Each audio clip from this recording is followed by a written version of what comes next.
Salam sejahtera dalam kasih Tuhan kita Yesus Kristus. Pagi ini kita bersyukur kepada Tuhan.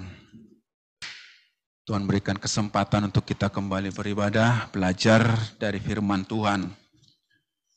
Kita akan buka dari firman Tuhan yang tertulis dalam Galatia 6 ayat 9. Suatu ayat yang sudah sangat sering kita dengar, tapi kita akan kembali memamah biak, mencerna lebih bagus, lebih baik, supaya kita mendapatkan hal-hal yang Tuhan sudah siapkan atas kehidupan kita.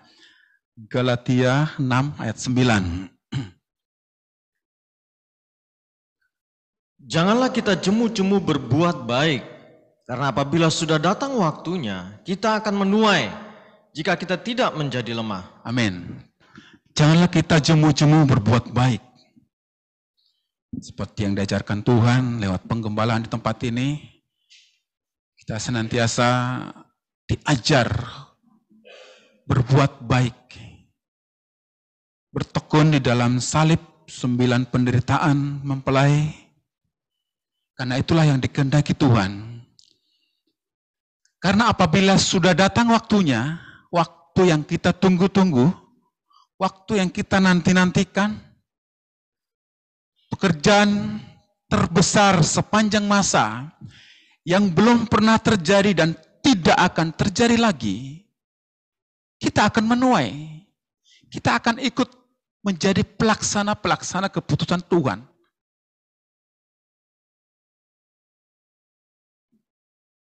Jika kita tidak menjadi lemah. Ini kita akan mengurai ayat ini bagian demi bagian. Ada beberapa bagian, paling tidak 4 atau 3 bagian di dalam Galatia 6 ayat 9 itu yang perlu kita pelajari dengan baik. Pertama, kata baik. Kata baik ya, dari bahasa asli kita lihat.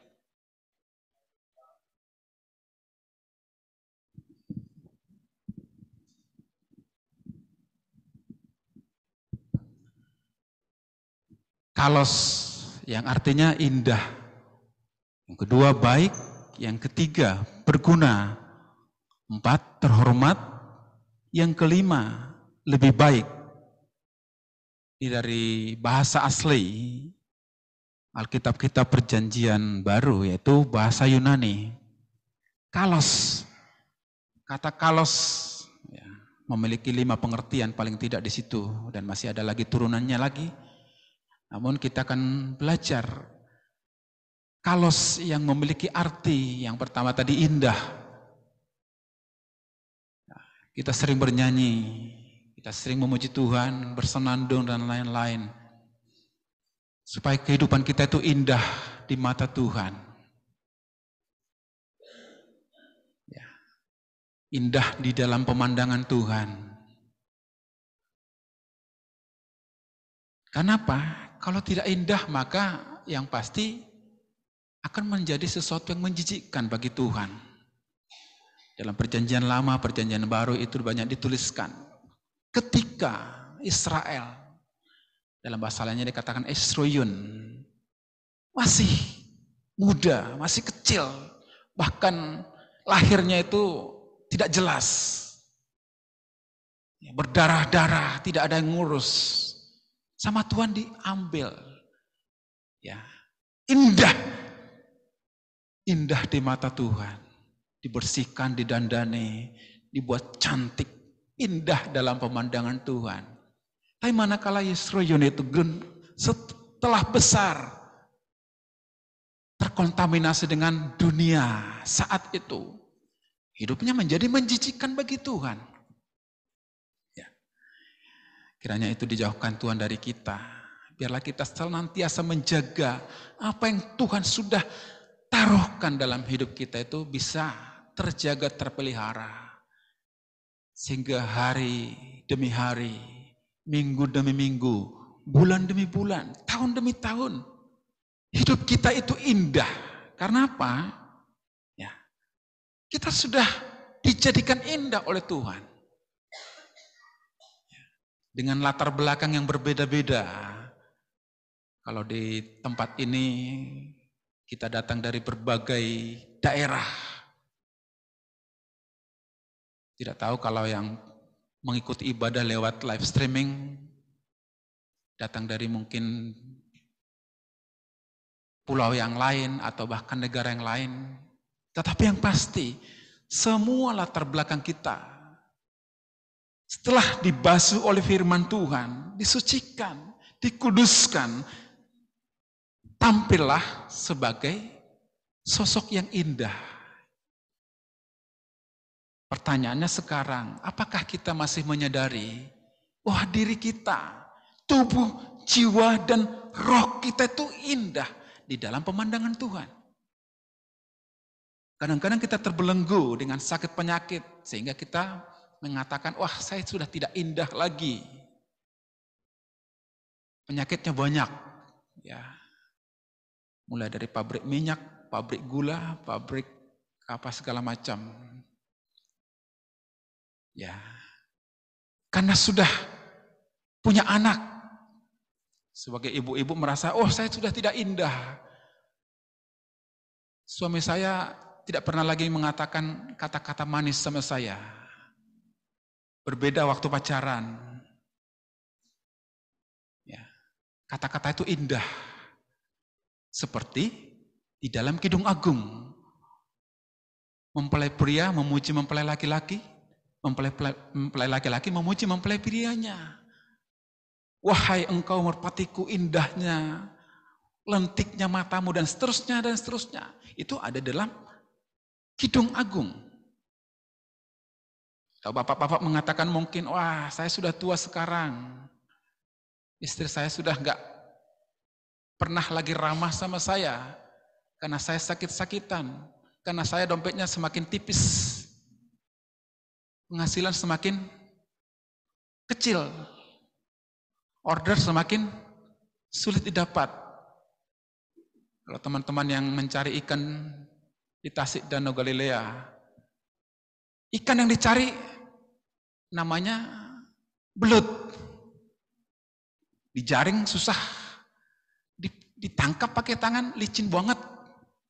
Sehingga keliling Jogja, gak cocok sama bensinnya. Itulah keluh kesah bapak-bapak yang bekerja di jalanan sepanjang hari. Pagi utuk-utuk udah berangkat, jam 4 bangun, siapkan sarana yang dipakai untuk cari ikan.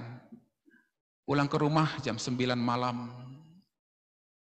Namanya perkuliahan S3. Ambil kunci,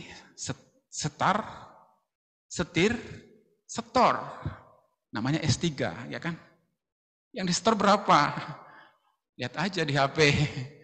Istrinya langsung cek, berapa dapatnya? Banyak, puji Tuhan. Besoknya berapa dapatnya? Sedikit. Puji Tuhan apa enggak? Semoga istri-istri baik sedikit atau banyak setoran suaminya tetap puji Tuhan. Karena apa? Itulah fakta di dunia yang saat ini kita hidup.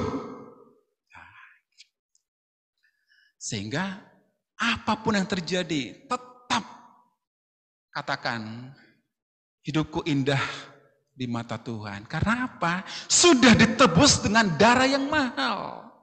Darah Yesus, darah Kristus yang disalibkan di Bukit Kalvari.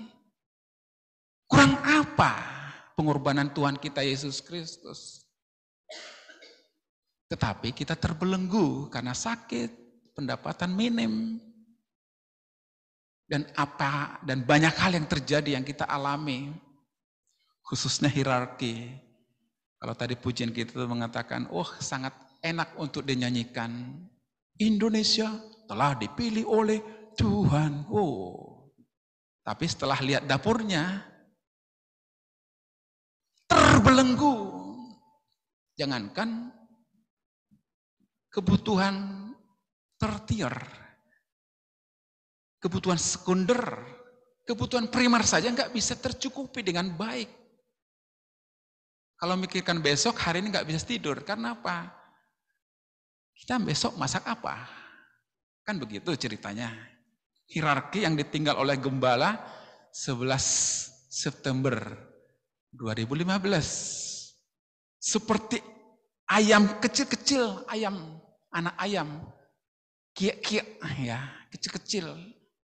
Ditinggal oleh induknya, kocar-kacir kesana kemari.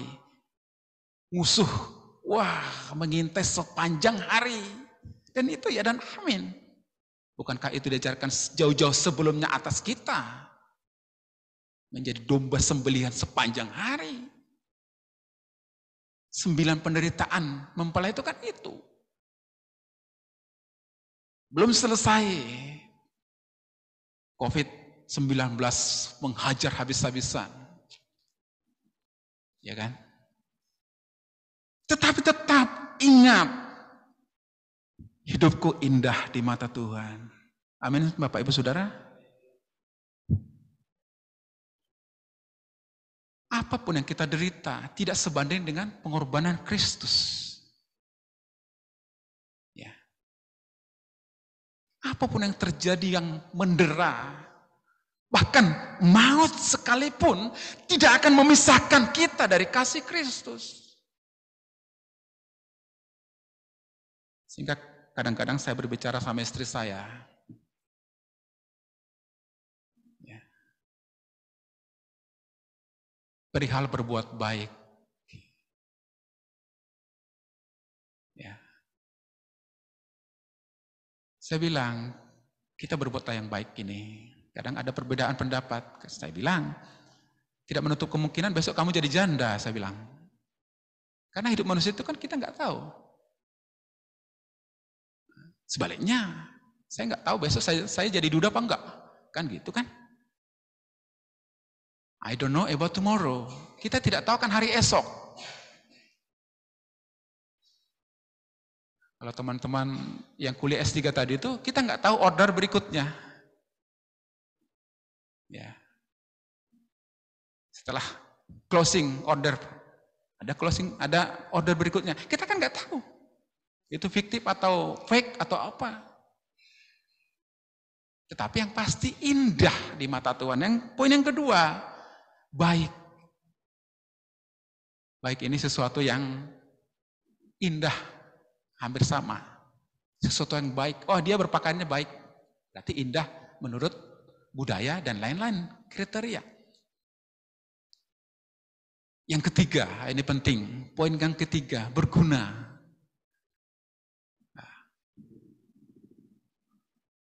Kata kalos tadi itu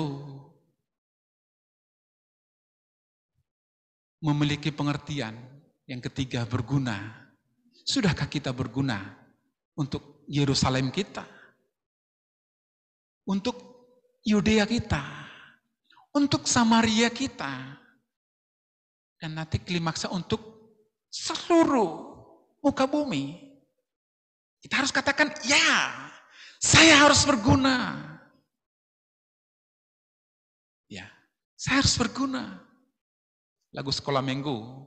Dan kita semua adalah sekolah minggu. Naik kereta. Judul lagu terbaru itu kan naik kereta. Ya. Banyak pertanyaan yang muncul sejak lagu itu di-launching. Diluncurkan. Boro-boro ke Jepang. Dari Jepang, kemana lagi? Sekolah minggu masih ingat. Setelah Jepang kemana? Argentina ketemu mega bintang, Messi misalkan. Brasil. Dari Brasil kok ke Portugal. Habis itu kemana? Perancis, Spanyol, Itali, Vietnam. Setelah itu, Om Imam kemana lagi? Oh, ke Rusia yang bergolak. Di sampingnya Ukraina, Turki, Yordania, Iran, Kanada, Meksiko, Mali, Iceland. Wah, minum es krim di sana. Belanda, Polandia, Jerman, Somalia, Korea, Kazakhstan, Thailand. Terus Amerika, Eropa, Asia, Afrika, Australia, luar biasa. Tapi lihat dapurnya, garam pun nggak ada. Kepriben. Ya.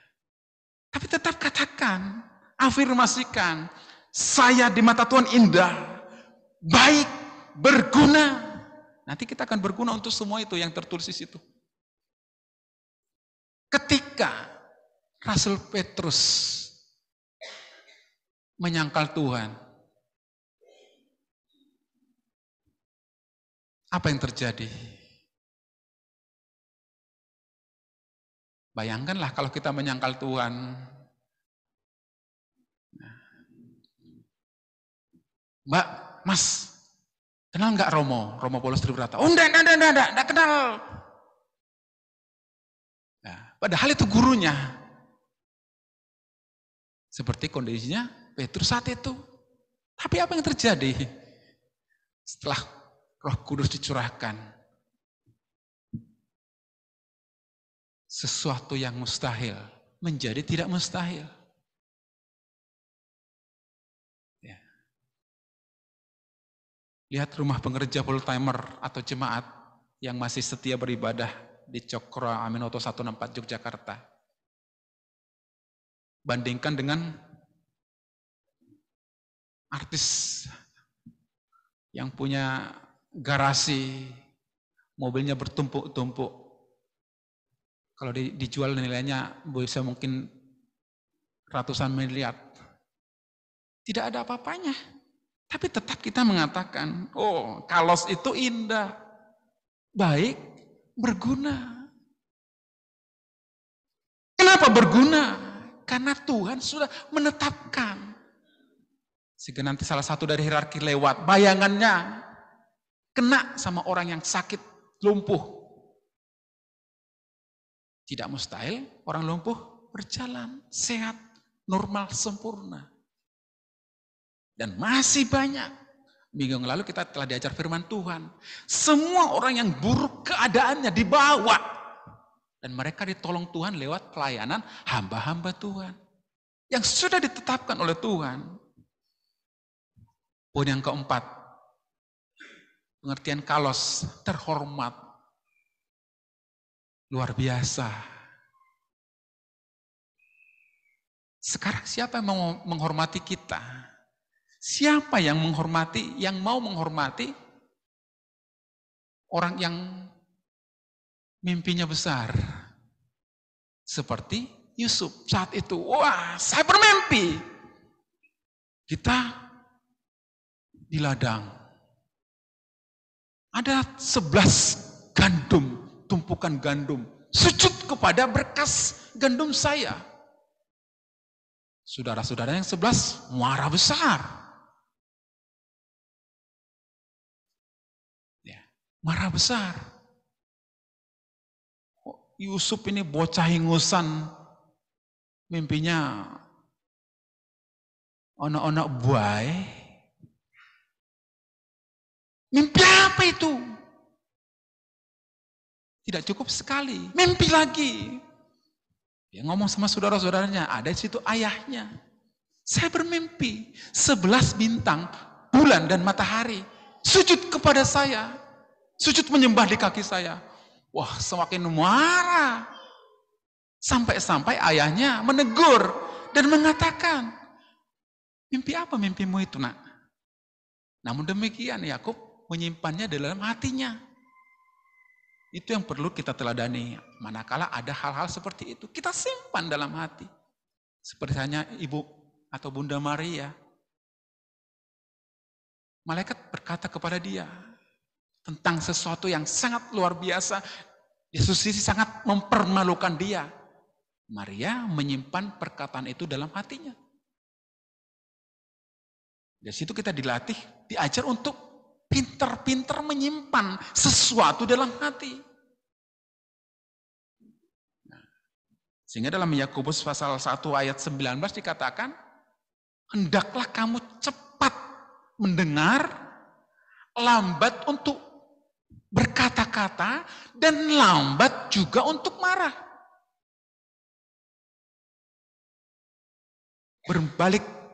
Berbanding terbalik dengan kondisi manusia pada akhir zaman. Kalau kita melihat, lambat mendengar, Tapi cepat berkata-kata dan cepat untuk marah.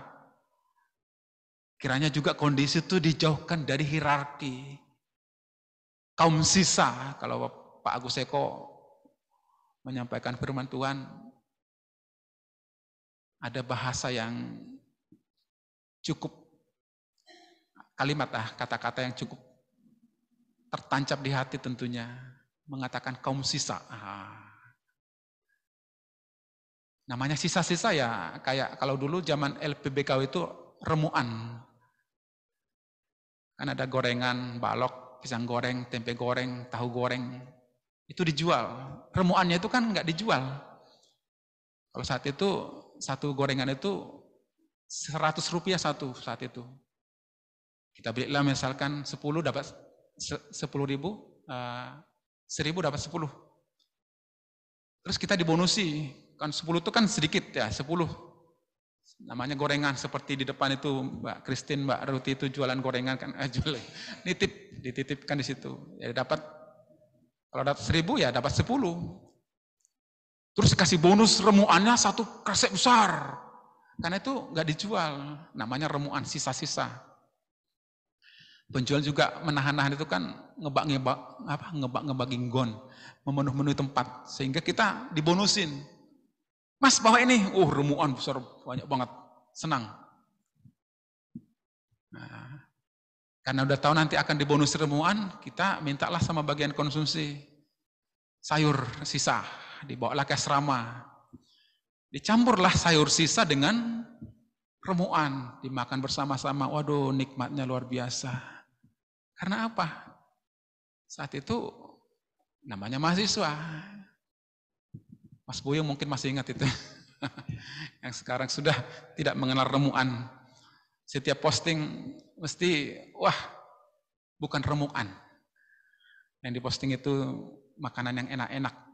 4 sehat 5 sempurna.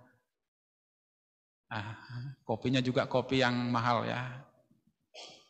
Kalau dulu kopi kita itu, kopi sasetan dikasih airnya banyak sekali.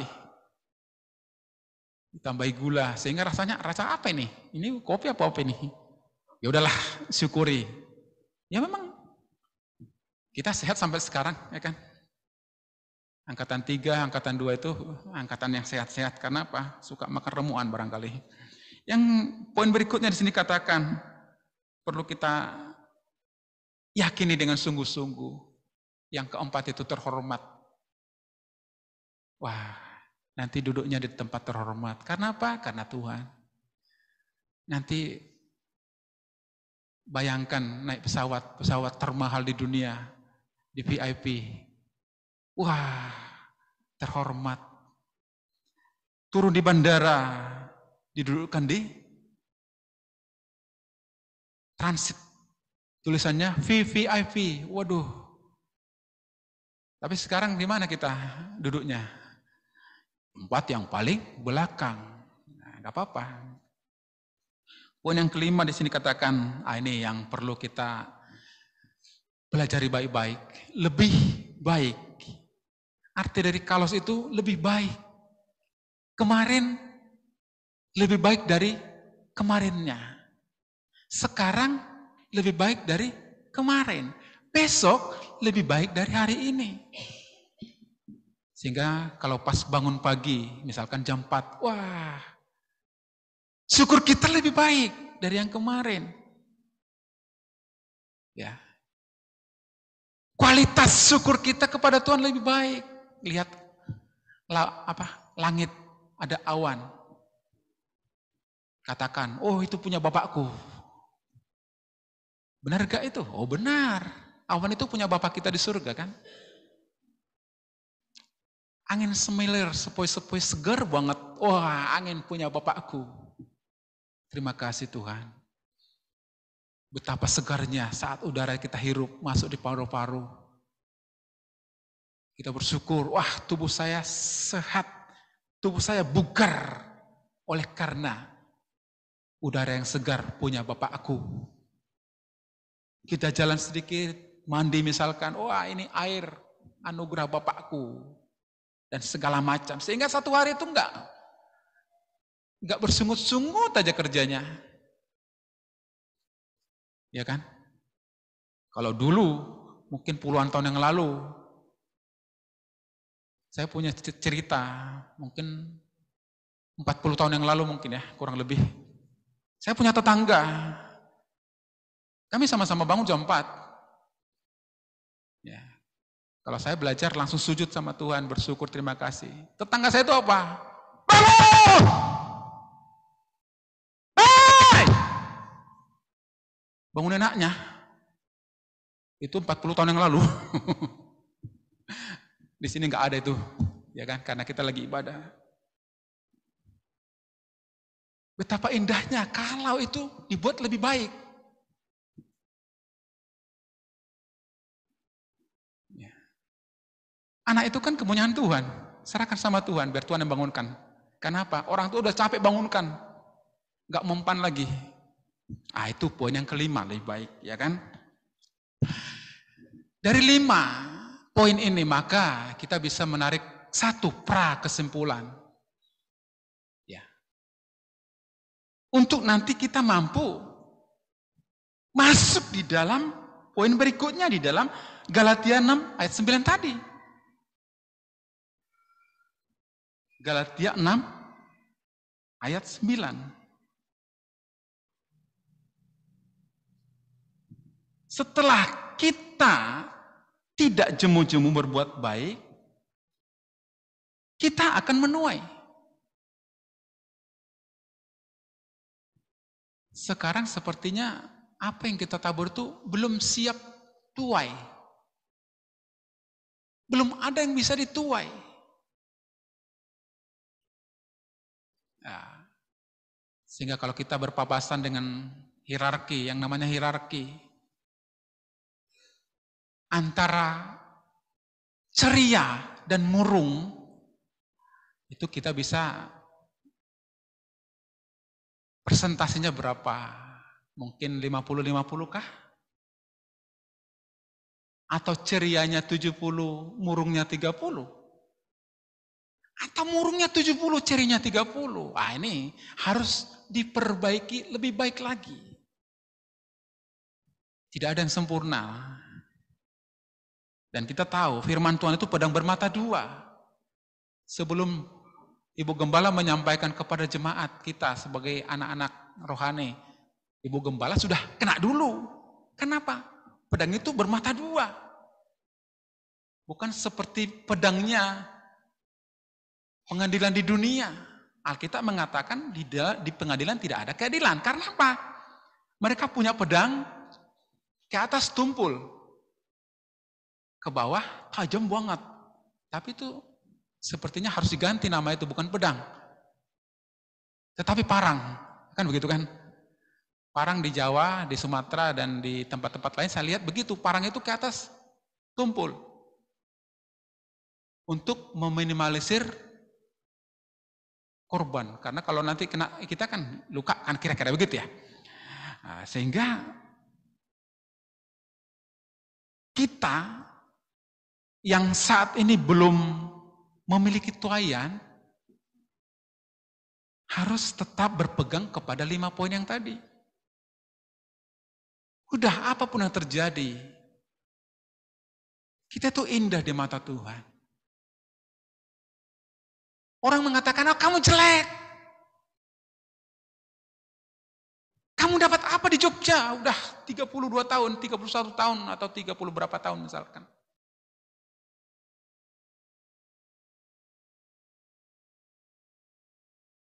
Mau mempertahankan Jogja itu sampai kapan?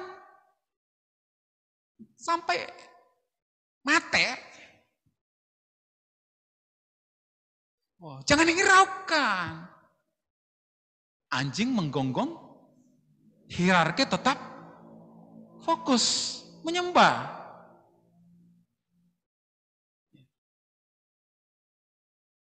Kamu tidak indah, kamu tidak baik, kamu tidak berguna, kamu tidak terhormat. Abaikan saja. Anjing menggonggong, kita tetap menyembah, fokus sama Tuhan. Sehingga setiap pagi bangun, terima kasih Tuhan, syukur. Itu terjadi. Mukanya bukan muka pepaya, tetapi muka apa? Ada yang tahu? Mas Bu yang tahu? Muka melon atau muka semangka, kan bulat kan bagus. Atau kayak mukanya Emil, kalau gendut sehat, mukanya bagus. Bukan muka pepaya. Hierarki, tinggalkan muka pepaya. Beralihlah ke muka semangka. Tembem. Nah, bukan dalam arti sesungguhnya tapi, karena apa? Muka tembem itu tidak lebih baik dari muka tirus, yang tirus gitu ya. Tapi itu makna rohani, kira-kira begitu ya. Dengan 5 poin itu, maka sekarang kita ya, kalau di sekolahan baru menerima raport ya, raport. Yang kelas 6 sudah duluan ujian dan menerima raport. SD kelas 1 sampai 5 itu kelihatannya juga sudah yang berkecimpung di dunia pendidikan ngerti. Banyak kriteria yang menjadi indikator sehingga nanti yang naik kelas, yang lulus dari SD, SMP, SMA dan seterusnya itu mendapat peringkat. Oh ini juara 1, nilainya sekian. Ini juara 2, nilainya sekian. Diumumkan. Ya. Hierarki juga kan ada. Ini kursi untuk nomor 1. Namanya malaikat Garuda. Oh ada 7 guru. Ada 70. Ada 490 dan masih banyak lagi orang-orang yang akan bekerja sebagai eksekutor. Tadi saya sampaikan, kita menyongsong pekerjaan besar yang belum pernah terjadi dan tidak akan terjadi lagi. Kegerakan kuda putih menjangkau semua ya, orang-orang yang sudah ditetapkan untuk masuk di dalam terbentuknya gereja yang yang terdiri dari Israel dan non-Israel. Itulah mempelai Tuhan, mempelai wanita Tuhan. Kita akan baca dalam 1 Raja-Raja pasal 2. 1 Raja-Raja pasal 2 ayat 32.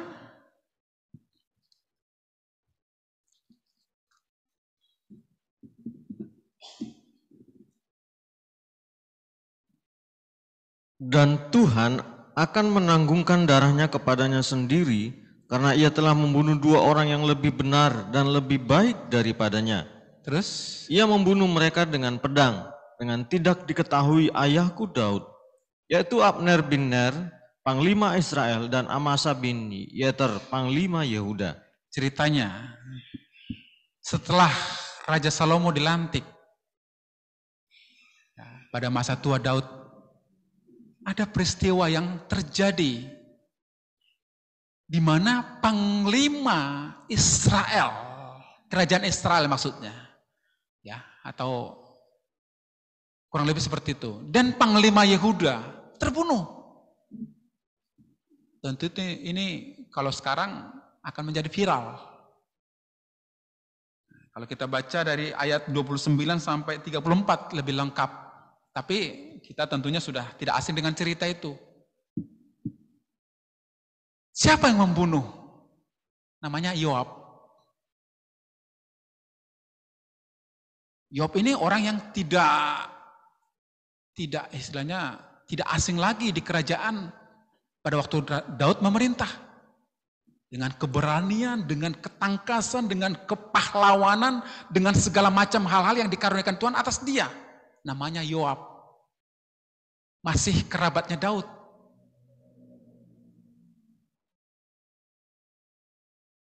Melakukan pembunuhan terhadap panglima Israel. Namanya Abner bin Ner. Dan panglima Yehuda bernama Amasa bin Yeter. Satu peristiwa yang luar biasa kalau bisa dibilang. 2 panglima dibunuh. Kenapa? Kenapa Yoab yang sedemikian dipakai oleh Tuhan luar biasa melakukan hal itu? Jawaban yang singkat, jawaban yang paling gampang. Karena dia merasa lebih baik daripada Panglima Israel dan Panglima Yehuda tadi. Pembunuhan terjadi karena apa? Saya merasa lebih baik dari Pak Siombing. Saya bunuh saja dia. Kaitannya dalam tubuh Kristus. Oh, ini nggak terpakai, ini perusak organisme tubuh Kristus.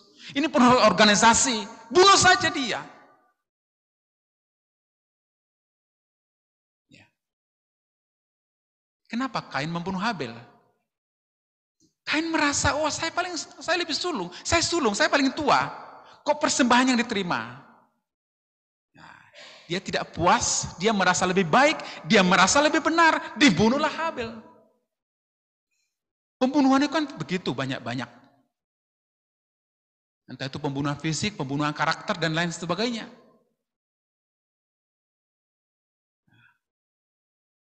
Yoab, kalau kita pelajari, wah Yoab itu satu sosok yang sangat luar biasa kepahlawanannya. Tapi tindakannya tidak bijaksana. Membunuh orang yang lebih benar dan lebih baik. Hierarki itu hendaknya memiliki pemahaman seperti itu. Berapa kita yang dilatih, dididik oleh Tuhan, berapa orang, berapa puluh orang, berapa ratus orang, hendaknya memiliki pemahaman itu. Sebelum membunuh seseorang, sebelum mengata-ngatai seseorang, sebelum menilai seseorang, alangkah baiknya mempelajari apa yang terjadi dengan Yoab. Saat itu memang kedua orang itu dibanding Yoab, jasanya untuk Daud gak sebanding. Kalau kita mempelajari siapa itu Yoab, siapa itu Abner bin Ner, siapa itu Amasa bin Yeter. Oh, pengetahuan saya baca-baca, saya pelajari, saya dalami. Oh, Yoab itu gak main-main. Ibarat sekarang itu mungkin waktu zamannya Romo, wah kemana-mana ikut Romo. Ya kan? Yang nggak diketahui orang, termasuk anak jasmaninya Romo Bunda, dia ketahui. Masuk kamarnya Romo Bunda, kamar pribadi, ruang mahasuci misalkan, orang harus ketuk dan antri berjam-jam mungkin. Ini enggak, aksesnya tanpa hambatan. Kapanpun bisa. Nomor HP, setiap telepon. Mungkin orang lain telepon sampai 10 kali. Orang ini enggak. Gitu telepon diangkat. Bahkan bisa dikatakan mungkin dulu bahasanya Romo itu apa? Kalau Romo itu rektor, dia itu korektor. Di atasnya rektor barangkali begitu ya. Tapi apa yang terjadi? Ini Yoab. Kita harus pelajari baik-baik supaya apa? Jangan ada pembunuhan-pembunuhan di dalam tubuh Kristus. Penghakiman tidak ada. Wah, si A ini dasar memang pengecut. Si B ini, waduh ini gak kepake dalam kegerakan. Si C ini, waduh, ini harus dipelajari baik-baik. Supaya jangan terjadi seperti yang dalam Yoab. Salomo yang menilai di sini, yang memberikan pernyataan, mengatakan, dan Tuhan akan menanggungkan darahnya kepadanya sendiri, karena ia telah membunuh dua orang yang lebih benar dan lebih baik daripadanya. Ini firman Tuhan. Seringkali tubuh Kristus hierarki itu gontok-gontokan, saling membunuh dengan ucapan, dengan pikiran, dengan perasaan. Belajarlah dari kasus Yoab. Yohanes 8 ayat 2 sampai 11 ada cerita di situ. Coba kita melihat. Yohanes 8.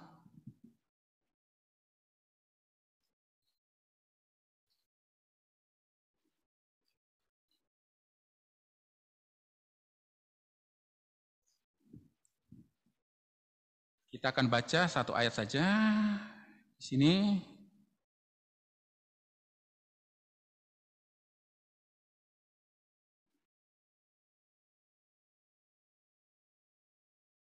Ayat yang ke-8.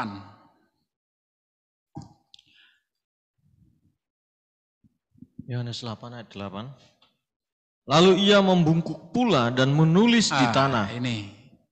Apa makna Yohanes 8 ayat 8 itu? Kalau kita baca di ayat 2 sampai 11, itu kejadiannya waktu ada seorang perempuan berbuat zina.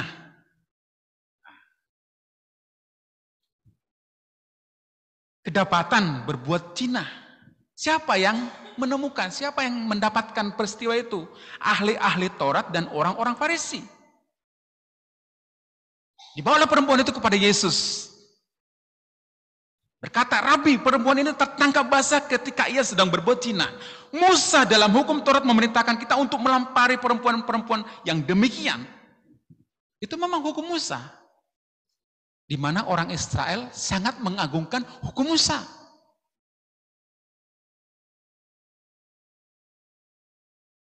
Benar gak tindakannya orang Farisi, ahli Taurat itu? Benar. Baik gak itu? Baik. Tapi sekarang kita harus melihat apa yang tertulis di dalam 1 Raja-Raja 2 ayat 30 tadi. Ini baik, ini benar. Tapi ada yang lebih baik dan lebih benar dari situ. Maka mana yang harus dipilih?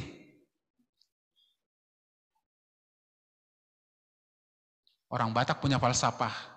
Tading donarikot dibayna rumikot. Artinya apa? Tinggalkan yang penting demi yang lebih penting. Dengan demikian kita bijaksana, menilai, mengambil keputusan, mengambil tindakan.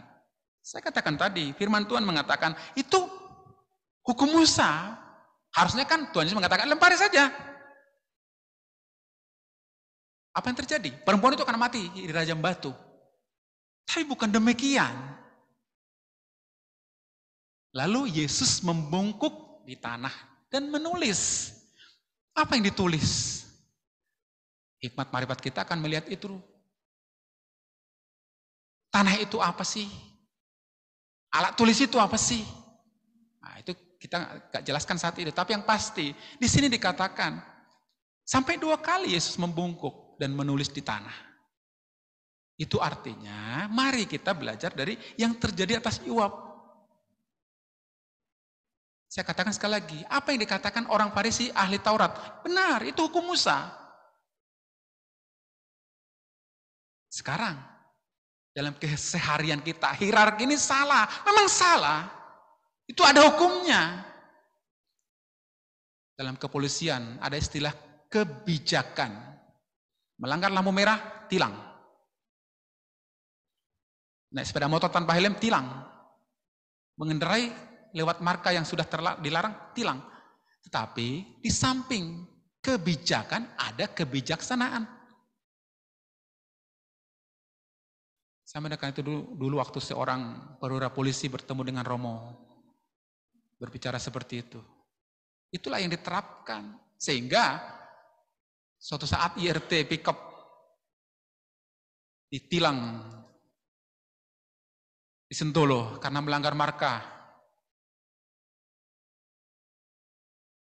Kapolresnya suruh polisi yang menilang itu untuk mengantarkan STNK, SIM, dan minta maaf ke Gelagah.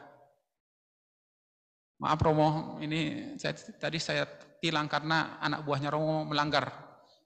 Tapi saya dimarahi sama pimpinan saya, Kapolres katanya. Dan disuruh minta maaf, tapi anak buah bapak salah sebenarnya. Sambil gerundel gitu. Ya, itu fakta, itu terjadi. Ya. Sehingga di sini Yohanes 8 ayat 8 menulis di tanah. Kalau ada yang salah di antara kita, cobalah kita membungkuk dan menulis di tanah.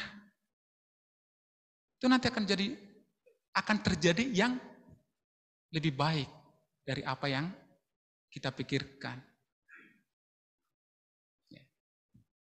Sehingga perempuan itu nilai seorang perempuan berdosa. Alkitab mengatakan, kalau 99 domba hilang, bukan hilangnya. 100 ada domba 100, yang 99 taat, yang satu hilang. Yesus meninggalkan yang 99 dan mencari yang satu. Bukankah begitu? Itulah arti kasih. Itulah kebijaksanaan yang melebihi kebijakan. Nah, jangan sampai kita seperti Yoab yang merasa diri paling benar. Oh, saya paling benar. Tahu enggak? Kalian belum tahu, saya sudah tahu. Kata Lala. Opung enggak tahu, saya tahu. Waktu di Mojokerto dulu begitu kan ceritanya. Apa ya yang Opung enggak tahu, kamu tahu? Oh, saya tahu ini. Tayo itu mobil yang seperti ini. Ya tentunya dia lebih hafal Tayo dan mobil-mobil apa itu kan daripada kita yang tua-tua. Kita dikasih tahu mobil Tayo nggak tahu. Tapi anak kecil tahu, oh Tayo itu warna merah, warna apa. Nah, sekarang apakah kita seperti itu? Ya. Alkitab mengajarkan, sekalipun kita tahu, janganlah pamer tahu, ya kan? Oh, terus cerita, wah saya tahu loh ini banyak cerita. Nah, nanti seperti kebo hijau, kan begitu ceritanya. Memang dia punya senjata yang mematikan, sakti mandraguna. Ya, tapi itu bukan untuk dikeluar-keluar, kan begitu. Ilmu padi semakin berisi semakin nunduk. Itu namanya soft power. Sehingga pelajaran dari sini apa? Mari kita, setiap ada masalah. Di GKT ada masalah, di STT ada masalah, di sinode, di mana, di rumah tangga kita ada masalah. Kita membungkuk dan menulis di tanah. Kalau lagu sekuler mengatakan, yang terbaik adalah segeralah bersujud. Karena ada lagu seperti itu kan. Yang terbaik adalah segeralah bersujud. Itu mungkin diadopsi dari lagu Natal kita. Oh, Malam Kudus ya kan? Hai sujudlah, dengar suara malaikat. Nah, sehingga ada masalah jangan langsung cepat berkata-kata dan cepat untuk marah. Ya. Kita baca 1 Korintus 9 ayat 27.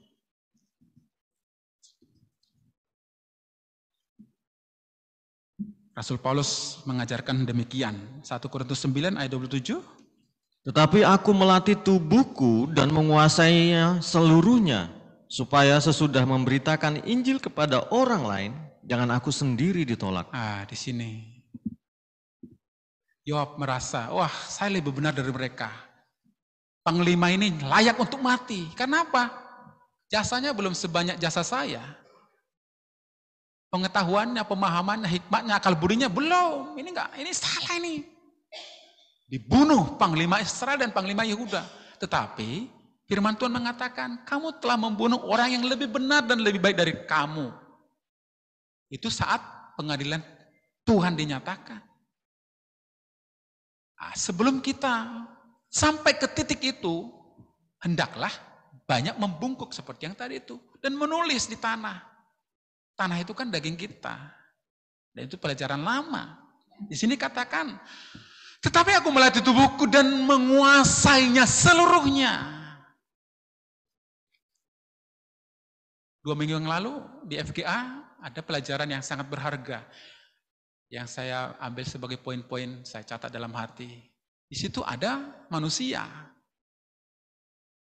Dengan sama seperti kita.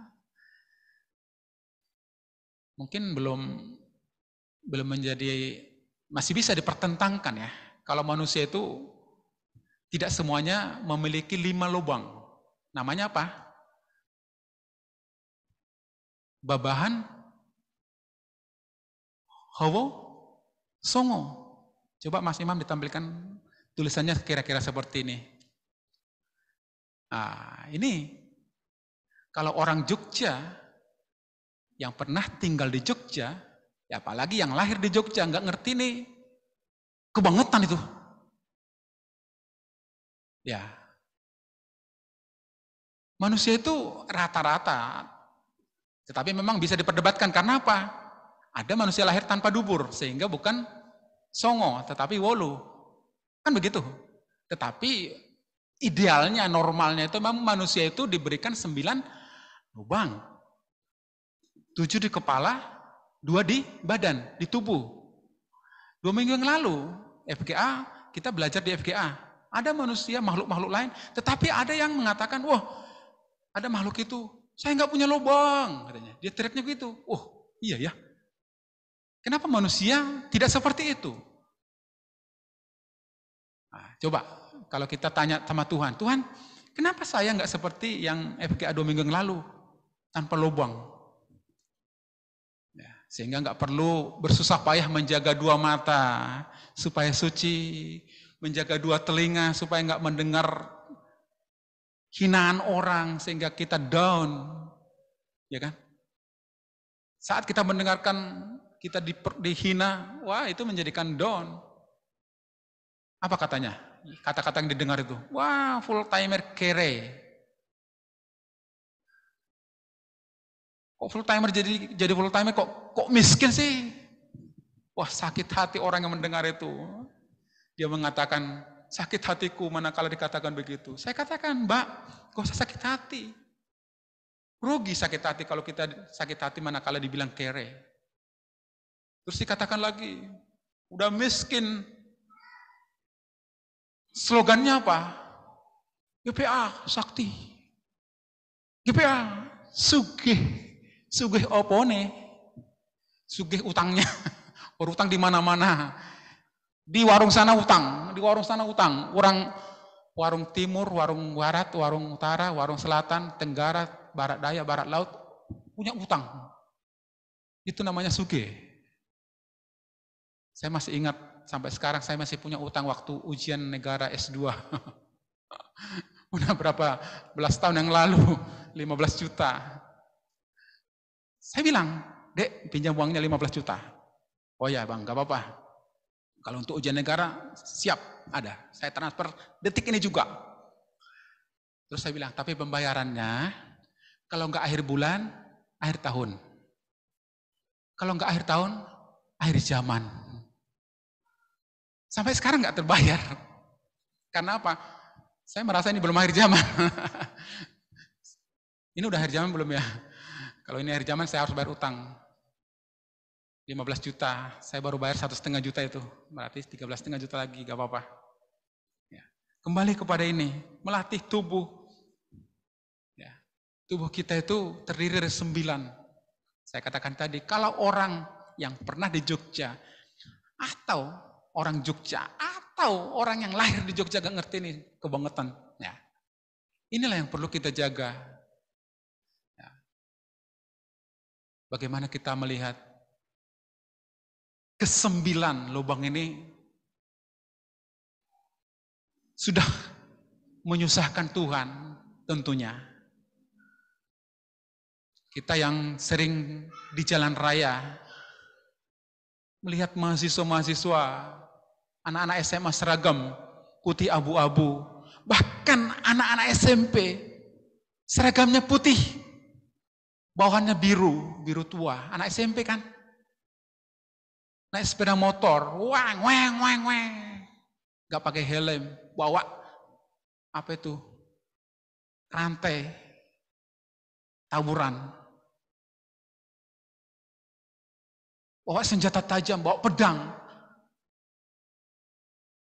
Kalau yang bonceng laki-laki, yang di belakang perempuan, gayanya kayak gaya suami istri. Apa ini bukan sesuatu yang menunjukkan bahwa ini sudah akhir zaman? Dan kiranya juga doa kita, anak-anak muda di sini dijauhkan dari hal seperti itu.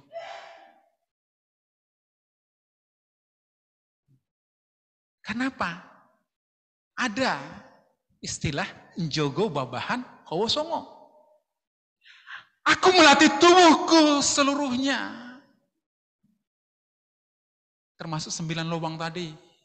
Dilatih, dimatikan oleh kuasa firman Tuhan. Sehingga berbicara tentang mulut, kita akan ingat pelajaran yang diberikan penggembalaan.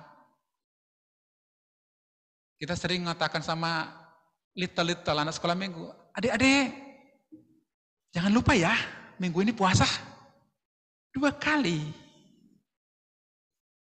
Ya. Anak-anak sekolah minggu puasa 2 kali dalam seminggu. Terus orang tua yang bukan sekolah minggu berapa kali? Coba kita jawab dalam hati masing-masing. Atau sudah itu tidak relevan lagi? Sudah tidak relevan puasa itu. Selama hayat masih dikandung badan, maka tentunya itu relevan. Tapi monggo, pribadi-pribadi yang mengaplikasikan di dalam kesemingguannya. Ya. Itu tentang makan. Suatu ketika, adik saya berbicara, Bang, gimana tentang rokok? Merokok ini gimana sebenarnya Alkitab mengatakan? Oh, saya enggak katakan macam-macam. Bacalah firman Tuhan, kamu nanti akan menemukan jawaban. Karena didesak. Gimana sih firman Tuhan? Saya tunjukkan ayatnya. Dan saya ambil rokoknya. Tahu enggak apa tulisan di rokokmu ini? Saya bilang sama adik saya. Merokok membunuhmu. Ya kan? Ada tulisan itu kan? Kalau sebelum tulisan itu ada tulisan yang agak berbeda dulu. Merokok dapat menyebabkan penyakit kanker, kolesterol, jantung dan seterusnya ada itu. Tapi sekarang lebih singkat, cuma 2 kata. Merokok membunuhmu. Nah, terus saya bilang, tubuhmu itu bait Allah. Kalau kamu membunuh, kamu nanti urusan sama Tuhan. Gak tahu sekarang dia udah berhenti merokok apa enggak, itu bukan urusan kita kan, urusan Tuhan lah itu. Karena masalah rokok itu masalah hak asasi manusia. Nanti kalau kita terlalu jauh ke situ nanti bisa salah. Makan, rokok, minum dan seterusnya itu bagian dari kita yang jogo babahan hawa songo. Ya. 2 mata, 2 telinga, 2 lubang hidung, 1 mulut, 1 kemaluan, 1 dubur. Itu kan seperti itu. Nah, kembali ke 1 Korintus 9 ayat 27 itu. Rasul Paulus mengatakan apa? Aku melatihnya. Berarti tidak instan, tidak dalam waktu sekejap. Itu pelajaran seumur hidup. Aku melatih. Mataku ini harus melihat apa? Mataku ini harus tutup kapan? Roh mengatakan meditasi, tutup mata, fokus.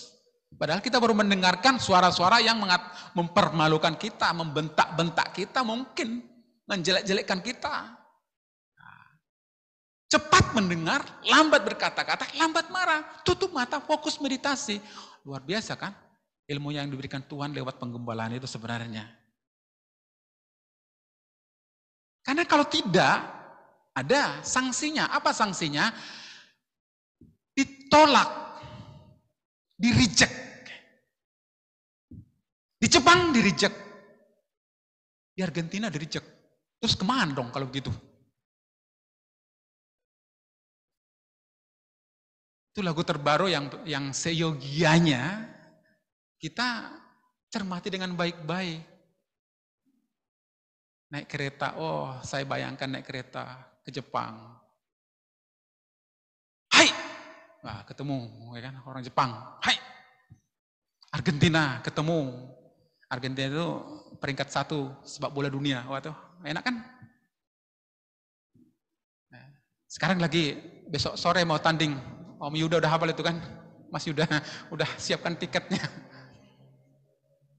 Mas Nathan juga mungkin sama-sama penyuka bola. Asia, Afrika, Australia, wah luar biasa. Tapi kalau tidak latihan, di-reject. Termasuk saya, termasuk kita semua. Di-reject, ditolak. Kenapa? Kurang latihan. Kalau pemain musik itu, saya lihat perlu ditambah jam latihannya. Ini cuma usul ya, jangan dibawa dalam hati. Nanti Abang Ipen nanti marah sama saya, repot nih. Tidak mau cuci mobil, mobilnya kotor semua, kotor terus. Kenapa? Disuruh latihan lebih banyak lagi. Ya Bang Ipen ya, Bang Ipen latihan lebih banyak lagi. Supaya apa? enak didengar musiknya itu. Minim kesalahan, banyak latihan. Itu namanya pinjerisasi. Latihanlah. Masa harus Papi lagi yang main bass, kan lucu kan? Terus Ivan nanti ngapain? Khotbah di sini. Udah siap belum? Gak apa-apa kalau siap, saya main bass. Fingering. Oh, nanti pasti mainnya bagus. Tutup mata main bass itu. Gak partituran. Lagu kita itu lagu-lagu kegerakan itu harusnya sudah hafal pemain musik itu. Kayak tadi Mas Nathan, pas hierarki, enak. Dengarnya kan enak. Mas Jojo juga kalau main drum enak. Ya, Mas Angga dan seterusnya itu. Tapi perlu meningkatkan latihan. Supaya apa? Dalam bahasanya 1 Korintus 9 ayat 27, jangan di-reject. Karena nanti apa? Banyak pemain musik yang berbakat datang. Nah, mungkin dari Indonesia, luar Indonesia. Jangan sampai kalian tersingkir. Karena apa? Skillnya kurang. Dalam konteks musik seperti itu. Aku melatih diriku. Perlu latihan. Pagi-pagi bangun. Wah, latih diri itu bangun pagi. Ya. Anak saya tuh bilang, kalau saya tinggalkan uang 10.000 di meja, saya berangkat pergi cari ikan, cari belut yang licin. Ipen bangun duluan, ambil uang kakaknya. Kakaknya datang, uangku mana? Uang jajan 1 hari 10.000. Kamu nggak dapat mana karena kamu bangun setelah matahari terbit. Pintar kan? Dibalik sama kakaknya bangun lebih pagi, ambil 20.000, Ipan bangun. Loh, sangguku harian mana 10.000 ya? Kakaknya datang, kamu bangun kesiangan, mana meleleh karena kena terik matahari. Wah, anak-anak ini kayak Emil aja pikir saya dalam hati, tapi nggak apa-apa. Itu pelajaran juga kan tentunya, pelajaran lawas, pelajaran kawa. Kalau bangun setelah matahari terbit, mananya hilang, meleleh. Sehingga anak saya itu kalau mau dapat uang 10.000 1 hari, bangun pagi sebelum matahari terbit melelehkan mana, kan gitu kan. Aku melatih tubuhku seluruhnya, luar biasa. Bukan hanya 7 babahan ya. Howo. Bukan 8 juga, tetapi songo 9. Itu nanti kalau orang Batak punya falsafah, ada namanya falsafah DNT. Apa itu falsafah DNT? Dalihan Natolu. Kalau Tuhan Yesus tampil dalam 4 penampilannya sebagai raja, hamba, anak manusia, dan anak Allah. Dalam Injil Matius, Markus, Lukas, Yohanes, orang Batak punya falsafah penampilannya 3 saja. Ya. Dalihan itu tungku untuk masak, ada 3. Jadi kapan kita sebagai raja, ada di situ. Kapan kita sebagai dengan tubuh, ada di situ. Kapan kita sebagai boru, boru itu anak-anak yang melayani, ada di situ. Tadi tampilnya sebagai raja, dilayani. Tampilnya sebagai boru, melayani. Anak-anak kan melayani. Papinya dibuatkan kopi, dibuatkan teh, dan lain seterusnya. Kapan kita sebagai satu level, kira-kira begitu. Nah, dengan demikian, itu menjadi terang bagi sekeliling kita. Di dalam Matius pasal 5 ayat 13, kita nggak usah baca ya. Itu tentang terang dan garam. Kalau di falsafah atau kearifan lokal Jawa tadi, kita itu mampu menjaga, menjogo babahan Howo Songo, kita itu sudah memiliki garam. Sehingga kita tidak busuk sendiri, kita tidak ditolak saat memberitakan Injil. Kemudian kita akan tampil seperti penampilan Tuhan Yesus dalam 4 Injil itu. Kita memancarkan terang. Oh, luar biasa. Sehingga saya di arisan yang setiap bulan kita ikuti, pamit ke Bunda ya. Saya di sana apa? Perhobas. Karena saya boru di situ. Saya itu anak perempuan, istri saya kan anak perempuan, saya ikut marga itu anak perempuan. Saya perhobas, saya melayani semua. Kursi-kursi yang belum ditata, saya tata semua. Piring-piring yang kosong saya antar ke dapur. Sekalipun memang karena saya pendeta statusnya di situ, mereka tuh jangan. Tapi kan saya harus tahu diri. Sekalipun jangan, ngono ya ngono neng, ojo ngono. Ngono ya ngono, neng ojo ngono. Kan katanya kan begitu. Ya. Istri saya tadi bilang, tapi khotbah 2 jam apa 5 jam? Saya bilang, tidak 2 jam, tidak 5 jam. Biarlah jadi kehendak Tuhan, kan begitu kan? Karena kita selama ini nggak dibatasi kok khotbah. Tapi ngono ya ngono, neng ojo ngono gitu ya. Nanti kelamaan duduk juga, mamanya Kaleb itu nanti bisa pulang sendiri. Kenapa? Masih pemulihan, gak apa-apa. Udah sebentar lagi kok, sebentar lagi ya. Dalam Matius 5 ayat 13 itu, kita itu benar-benar tidak busuk. Kenapa? Telah ada garam, anti busuk. Nah, ada suara-suara apa itu ya? Gak apa-apa. Nah, ada garam yang tidak membusukkan kita. Kenapa? Kita sadari atau tidak, banyak orang Kristen yang busuk. Banyak hierarki yang busuk. Ini menjadi keprihatinan dan tetesan air mata darah kita harusnya. Kenapa busuk? Saat lagu ditayangkan, sesungguhnya hambanya pasti akan berhasil. Gak mau nyanyi. Ada fotonya di sini. Gak mau nyanyi. Kenapa? Tidak yakin kalau berhasil, kan begitu. Waktu Bunda khotbah, 7 guru, malaikat sang surya dan seterusnya, akan dipercaya ini. Interneti, wah, saya melihat orang itu, payah Bunda ini, halunya bukan halu tingkat dewa, udah 3/4 atau mungkin lebih. Itu komentar-komentar yang harus kita tangisi. Sehingga manakala malaikat Garuda kau telah ditunggu seluruh, gak mau nyanyi. Apa malaikat Garuda? Malaikat si burung emprit aja lah digantinya lagunya.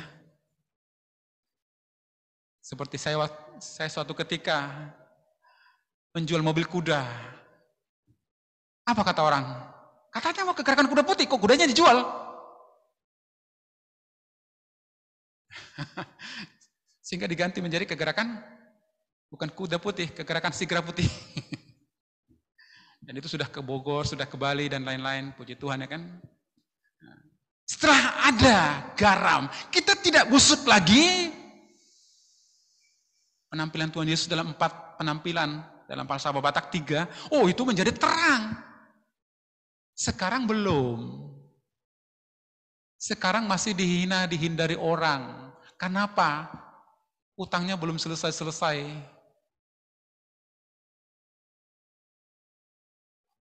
Mereka datang minta dibayar utang.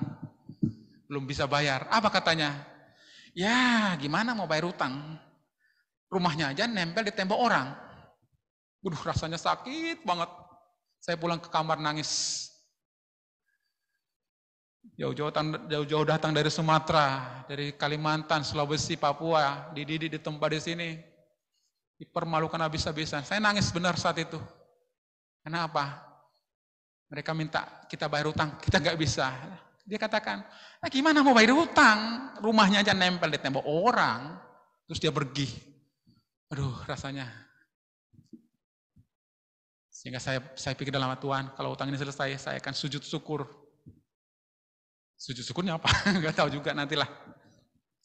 Setelah kita tergarami oleh firman, pembusukan tidak terjadi, maka terang akan memancar.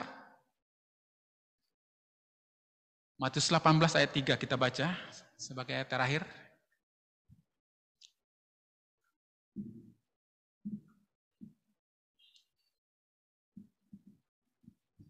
Lalu berkata, "Aku berkata kepadamu, sesungguhnya jika kamu tidak bertobat dan menjadi seperti anak kecil ini, kamu tidak akan masuk ke dalam kerajaan surga." Harus bertobat dan menjadi seperti anak kecil yang bagaimana? Bukan di dalam pemikiran, pola pikir. Bukan di dalam aktivitas yang main aja kerjanya. Main TikTok, main Instagram, main Facebook, main WA, main apa lagi. Tapi HP itu untuk kemuliaan Tuhan. Pertama-tama buka HP, baca Alkitab. Kan begitu. Tapi kalau anak-anak diajari begitu kan susah. Bukan seperti itu yang dimaksud di sini. Tapi seperti anak-anak kecil yang tidak mengingat-ingat dosa sesamanya. Tidak mengingat-ingat kesalahan sesamanya. Baru nangis, berantem, pukul-pukulan, jambak-jambaan. Gak sampai 1 menit, sudah main bareng. Bagi jajan, ini es krim. Mau nggak? Oh mau. Tapi paruan ya. Oh paruan. Makan bersama. Ini ada kopi. Mau nggak kopi? 1 gelas berdua. Kalau orang tua, ya tersinggung sedikit. Pagi jadi malam, malam jadi pagi jadi malam jadi pagi lagi. Wah, ketemu di kuburan lah kita. Kan begitu kan ceritanya. Beda dengan anak kecil. Waru, jambak-jambakan nangis. Itu tadi. Mau nggak kopiku? Mau minum bersama. Misalkan minumnya begini. Enak katanya kan. Anak kecil kan begitu. Belajar dari situ. Nah, belajar dari anak kecil dalam hal-hal seperti itu. Aku berkata kepadamu, sesungguhnya jika kamu tidak bertobat dan menjadi seperti anak kecil ini, kamu tidak akan masuk dalam kerajaan surga. Ditolak. Di-reject.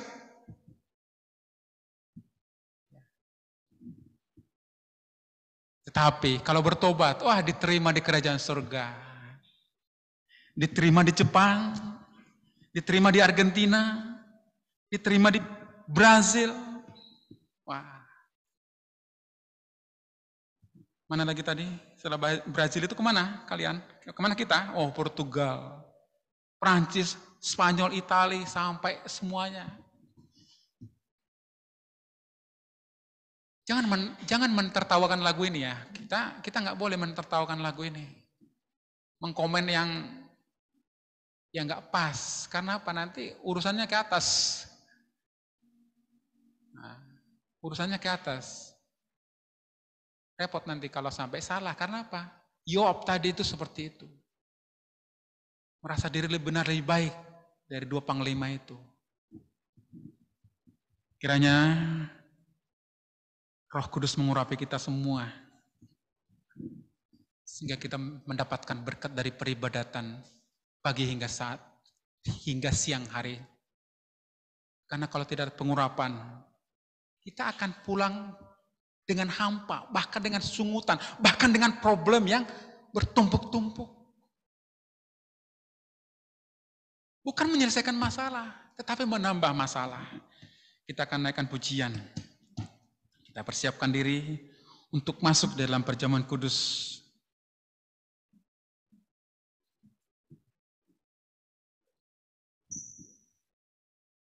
Kiranya pengurapan dari tempat yang maha tinggi dinyatakan atas kehidupan kita semua pada saat pagi hingga siang hari dalam ibadah ini.